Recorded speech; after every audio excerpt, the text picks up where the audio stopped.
Já, Sandra, 0-0 inn á móti Þrótti í Laugardalnum í dag, bara fyrstu viðbrögð eftir leikinn í dag.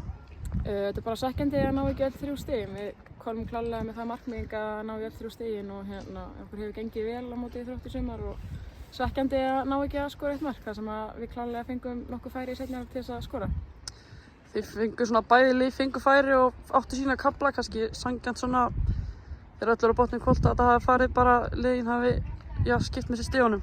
Já, ég meina Þróttur eru með hörku lið og eru rosalega vel skipulagðar og halda vel í boltan og er erfitt að brjóta þær upp og þær lúkuðu bara vel á ákveðin svæði og við náðum að skapa okkur mörg svona hálffæri og kannski svona 2-3 góð færi sem það geta skorað en við vorum ekki að ná að brjóta þær ná oft upp og bara hrósaði Þróttarliði. Þær eru með gott lið og já, bara gaman að sjá að þær gáist ekki upp þegar tímabilið var að byrja því að fólk sé hægt að staða en á sama skapi bara setjum við kröfur okkur sjálfar að gera aðeins meira, aðeins betur og við eigum að klára svona leiki.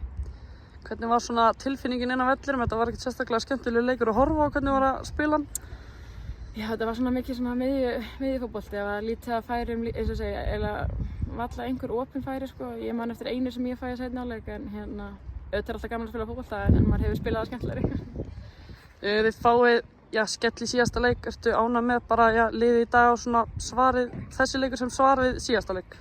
Já, algjörlega, bara hálfvandræðalegt hversu lélegur síðasti leikur var allavega fyrri hálfleikurinn en mér fannst ég ná strax í seinni hálfleik á móti Blikum að svara aðeins fyrir okkur en það er klárlega allt annað lið sem mætti leiks í dag og tökum þetta skref upp á við og síðan klárum við Víking í síðustu umferð til að tryggja okkur 3. sæti. Svo segir það þessi lokaleikur 3. sæti sem svo sem gefur ekki neitt nema stolti en þið eru staðránar í að klára það? Já, ekki spurning. Ég held að þetta sé bara rosalega mikilvægt fyrir okkur að enda sumarið á jákvæðum nótum á sigri á heimavelli fyrir framan okkar fólk og já, bara tryggja okkur þetta 3. sæti.